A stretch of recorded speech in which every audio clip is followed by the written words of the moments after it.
Bonjour, nous allons voir à présent comment utiliser concrètement le théorème de Pythagore pour calculer la longueur d'un côté dans un triangle rectangle.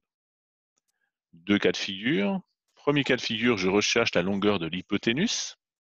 Ici, dans le triangle EDF, je recherche la longueur ED, qui est le côté opposé à l'angle droit, donc c'est l'hypoténuse, le plus long côté de ce triangle. Et deuxième cas de figure, ici, je recherche la longueur d'un côté de l'angle droit, ici le côté EL, qui est un côté de l'angle droit, qui n'est donc pas l'hypoténuse. À chaque fois, nous allons reprendre la présentation que nous avions vue dans la vidéo précédente. J'ai un triangle rectangle, je connais deux longueurs, on me demande d'en trouver une troisième. Je peux utiliser le théorème de Pythagore pour arriver à mes fins. Je précise que mon triangle est rectangle, je précise bien en quel point, donc EDF est un triangle rectangle en F. Le théorème de Pythagore me permet d'écrire l'égalité suivante. Et une fois que j'en suis là, je peux passer à l'application numérique. Je vais donc remplacer en fait les longueurs par les valeurs qui sont données dans l'énoncé. Donc ici, d au carré, mon inconnu, c'est ce que je recherche. La longueur EF est égale à 3 cm, la longueur FD est égale à 4 cm.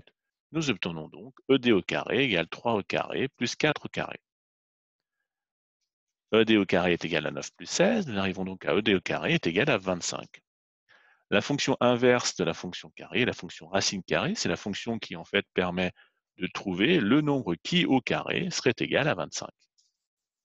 La racine carrée de 25 ici est une racine carrée connue, 5, effectivement 5 fois 5 égale 25. Puisque mes longueurs étaient en centimètres, je trouve donc une réponse en centimètres. Bien entendu, comme à chaque fois que vous travaillez avec des unités, vérifiez bien qu'il y a une cohérence entre les différentes unités. N'ajoutez pas des unités différentes les unes aux autres. Pour ce qui est de la recherche de la longueur d'un côté de l'angle droit, nous procédons toujours de la même façon. ILE est un triangle rectangle en E. D'après le théorème de Pythagore, j'ai le droit d'écrire l'égalité suivante. Le carré de la longueur de l'hypoténuse est égal à la somme des carrés des deux autres côtés. IL au carré est égal à IE au carré plus LE au carré. Je passe ensuite à l'application numérique. Je remplace par les valeurs connues. IL est égal à 10 et IE est égal à 8.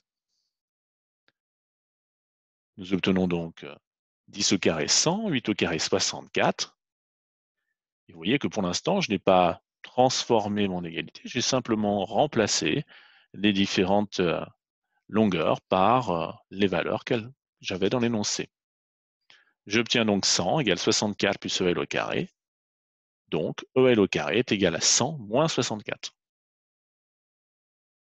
J'attire votre attention pour, même pour ceux qui ne sont pas très à l'aise avec ce genre de calcul, que de toute façon, lorsque vous recherchez la longueur d'un côté de l'angle droit, vous allez forcément à un moment vous retrouver en fait avec le carré de la longueur de l'hypoténuse moins le carré de la longueur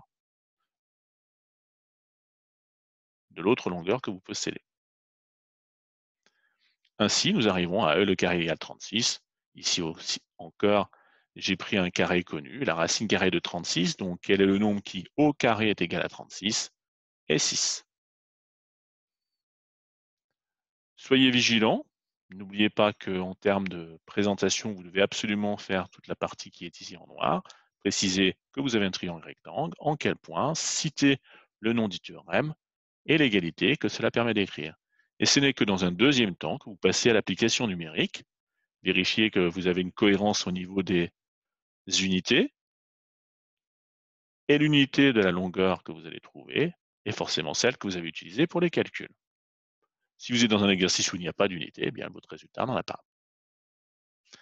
Je vous remercie. Nous passerons à la suite. Dans les prochaines vidéos, nous verrons comment utiliser la réciproque du théorème de Pythagore, c'est-à-dire en fait réussir à démontrer qu'un triangle est rectangle en utilisant la réciproque du théorème de Pythagore.